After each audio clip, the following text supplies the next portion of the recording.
as far as yeah, companies, doing layoffs now, and I know Facebook and Netflix are doing hiring freezes, as the growth slows down.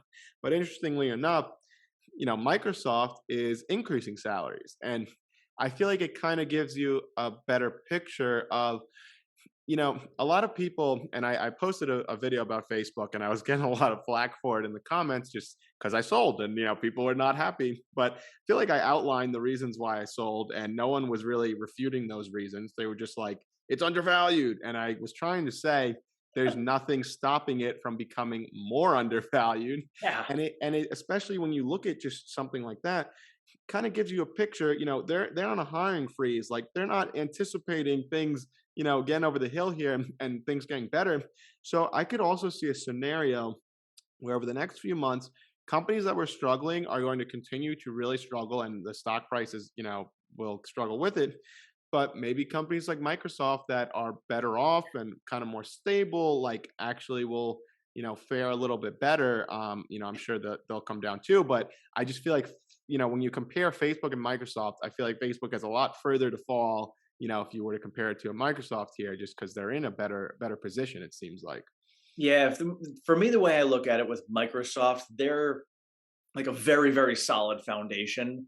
And Facebook, not to say they're not, but it's not built as well. It's like, Microsoft is the ancient ruins of Rome, while Facebook is like the roads we have here in the US. And it's, you know, strong enough and it'll last, but one was going to crumble before the other. And that's just Yeah. how I've always seen Microsoft. It's just that powerhouse that, it's not going to get hit as hard as everybody else. Yeah, and it's interesting. Facebook and Google tend to, well, they've kind of been moving very similarly, and even Google's, taken a hit, and they're definitely, more, I think, structurally sound than Facebook is too. I mean, I think Microsoft's even better than both, but yeah, with Facebook, I just saw a bunch of problems, that all of a sudden, some of these are old problems, some are new, but like the convergence of the four. Facebook, obviously, terrible rap, changed their name to Meta. Never a good sign when a company changes their name, especially when you're that big. Like you're running away from the bad connotation. And the public perception is terrible of the company. The political perception is terrible. It just that vastly limits the upside, I think, because even if they were posting phenomenal numbers, like they have this bad public perception, which I mean, you could even argue over the past 10 years, Facebook's done well, but it hasn't done well as Apple, Microsoft and the others because a lot of it could be from, scandal after scandal. Number two, you have the TikTok, threat, the dopamine casino that is TikTok that like this didn't exist before, and the days are gone where Facebook could just acquire companies, or they're trying to copy them now with this new Reels thing, and it just made me wonder, what is the longevity of a business that just how long can you just copy and thrive off that? Like I feel like your upside's very limited. Yeah, and I look at Facebook and I thought about it the other day, looking at, Google and Twitter and the whole thing that's going on with Twitter and Elon. And I'm like, so if there's this many bot accounts that are out there, it inflates numbers. Let's put it into YouTube terms here. And, you get 2,000 views, but how many of those views that you're getting are bots that are watching it? You don't know. I have no way of tracking that. Nobody does. So, you wonder how much of these numbers are inflated, you know, to numbers that aren't actually real. And then you think about the fact that ads are getting paid out to people on these numbers. So where is all this money actually coming from to pay this out? And how much of this money is being earned despite the fact that they're not actually getting anything in return for it? So, you go back to Facebook and their whole entire business is the same exact thing. It's all ad revenue. So how much of it is floated with bots and spam accounts versus, actual real people? And I Yeah. don't know, and seeing as Twitter can't give us a straight answer as to how they, determine this, I'm going to guess that Facebook couldn't either. Yeah, and the other big problem too with Facebook, I saw the whole metaverse move as the cherry on top to a fundamentally good business.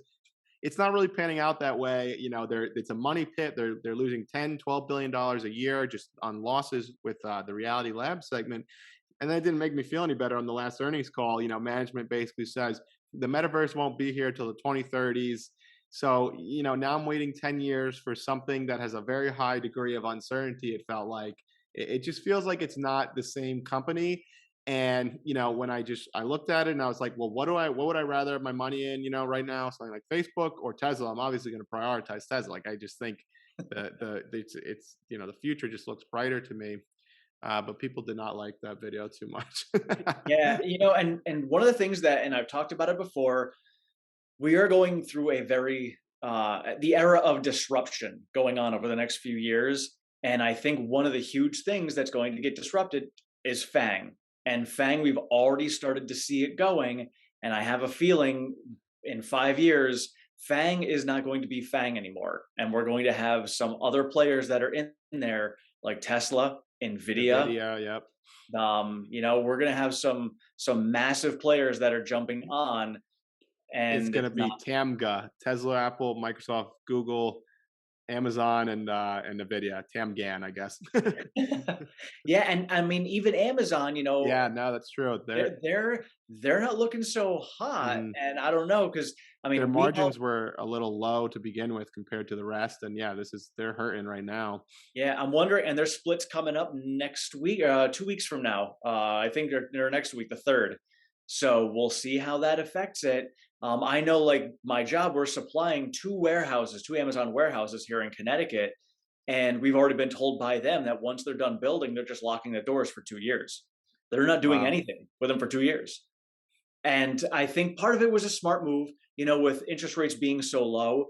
A lot of companies were out there just buying up land and whatever they could in materials for very low interest rates to be able to flip this over. And even if they sat on it for 2 years and made nothing out of it, it doesn't matter because they're going to make it up for the fact that they didn't have to pay the interest on those loans. Right.